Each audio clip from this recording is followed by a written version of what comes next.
Estamos de volta com a disciplina Banco de Sangue e Hemoterapia. Nós vamos falar agora da unidade 3. Perfeitamente.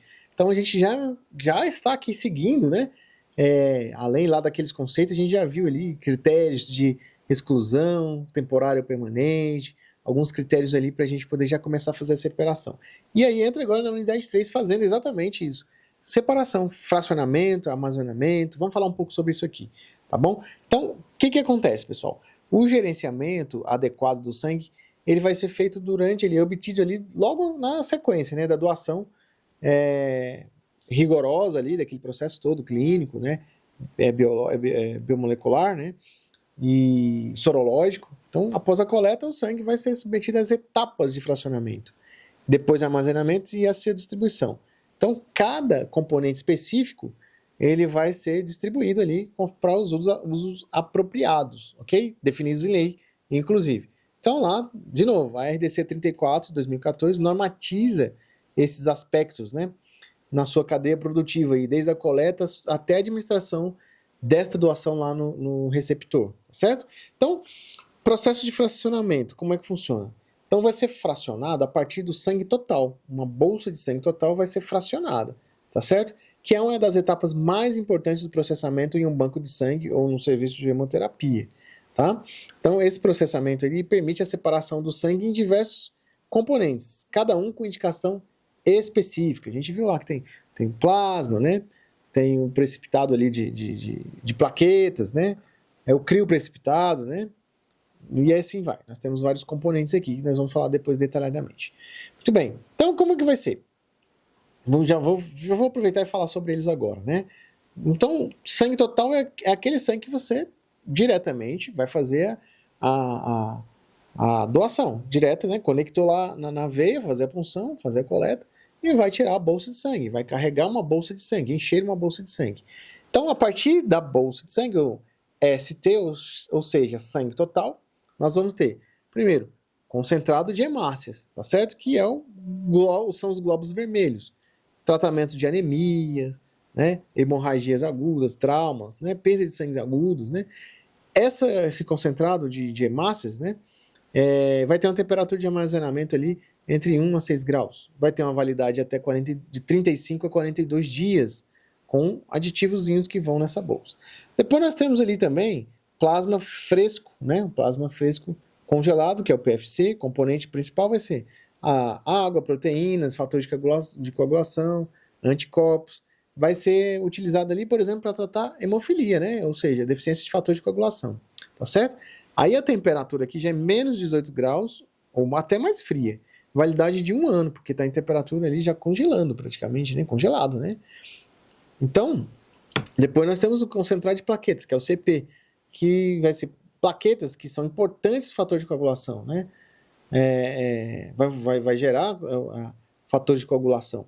Indicado aí no tratamento de trombocitopenias ou controle de hemorragias, por exemplo.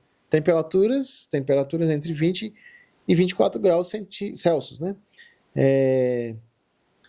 Com agitação contínua, ela tem que ficar sempre em movimento, né? Validade de quanto tempo, professor? 5 dias. Veja, a plaqueta aqui já tem uma validade mais curta, né? Temos o crioprecipitado. Crioprecipitado, né? Vai ter aqui componentes, fatores. Fator 8, né? Fibrinogênio, essenciais para coagulação, indicados em transtornos hemorrágicos específicos, como a deficiência, né? O fator de von Willebrand, que é uma doença da coagulação. Temperatura aqui menos 18 graus, como o crioprecipitado, né? Como o plasma congelado. Então, menos 18 graus, validade de 1 ano também. No seu material tem uma figura que ela demonstra uma bolsa de sangue total. Do lado esquerdo nós vamos ter o PRP, que é o plasma rico em plaquetas. Do lado direito nós temos o concentrado de hemácias, tá certo? Então, ou seja, peguei a bolsa de sangue total, o ST, centrifuguei essa bolsa. A partir da centrifugação, defini duas linhas, duas áreas, né, de tratamento ali. Uma área, né, lá na imagem você vai ver isso, que está mais amarelinha. Essa área vai ser plasma rico em plaquetas, chamado PRP. Na área direita, olhando para a imagem aí, você vai ver que tem um concentrado de hemácias que é chamado CH, tá certo?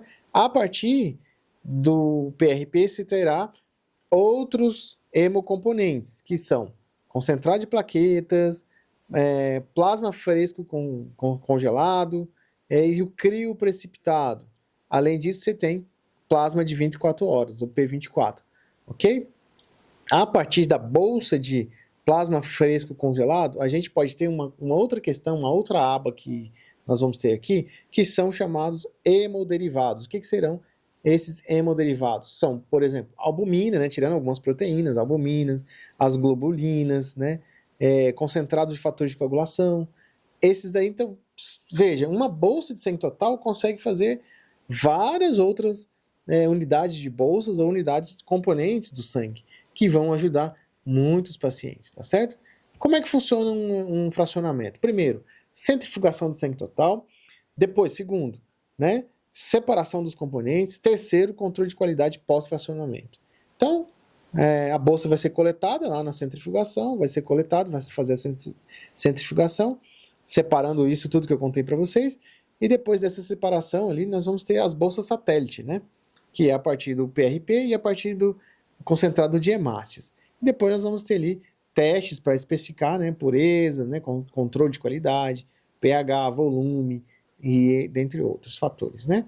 Então, como que a gente vai armazenar depois? Vocês viram aqui que eu já fui citando para vocês que os armazenamentos, aí na sua apostila, tem uma sequência, tá? Mostrando exatamente, especificando ali os hemocomponentes, as hemácias, né, de 1 a 6 graus, o plasma, se for conservado em freezer de menos de 18 graus, as plaquetas de 20 a 24 graus, porém, as datas ali estão de validade vão alterando conforme o nosso tipo de armazenamento, tá certo? E depois disso, nós vamos ter a parte de distribuição hemoterápica. Por quê? Aquele sangue que está lá no hemocentro, ele vai lá para os hospitais, vai ser direcionado aos hospitais.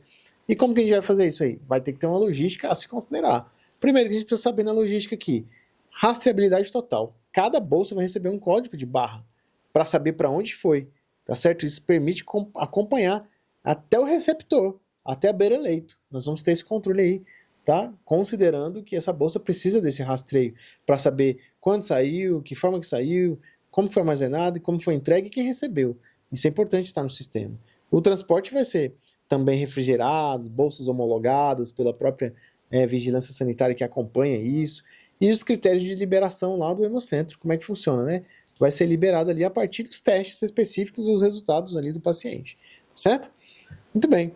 Então, vou só abrir um parênteses aqui para falar sobre os hemoderivados, que foi uma aba que eu disse que ia abrir, e lá na figura explica, né, sobre os hemoderivados. Então, a gente viu que os hemocomponentes são diretamente ligados ao sangue total, PRP, que vai ser distribuído aí nas plaquetas, né, nos crioprecipitados e tal, e o concentrado de hemácias. Então, a partir dali do PRP, a gente já consegue tirar, por exemplo, a albumina, né, que é o tratamento de pacientes em estados críticos, imunoglobulinas, pacientes imunossuprimidos, né, fatores de coagulação recombinantes no tratamento de hemofilia, por exemplo. Então, os hemoderivados têm uma grande importância também, certo? Qual que é o grande desafio dessa questão aqui? O grande desafio é a validade curta de plaquetas. Plaquetas exigem um planejamento uma logística muito ágil e precisa. Por quê? São 5 dias apenas, tá certo? E aí é um desafio grande porque a gente tem que fazer todos os testes, ter os testes adequados para poder liberar as plaquetas, né? Então, existe essas possibilidades. E aí pode ter um fator ali que é o desperdício, às vezes porque não tem uma demanda para suprir aquilo ali, aí isso vai ser descartado, né, evidentemente. E o risco de transporte inadequado. Muito bem, então essa foi uma parte que a gente começou a falar do fracionamento, e vamos para a próxima unidade, nos vemos na próxima unidade.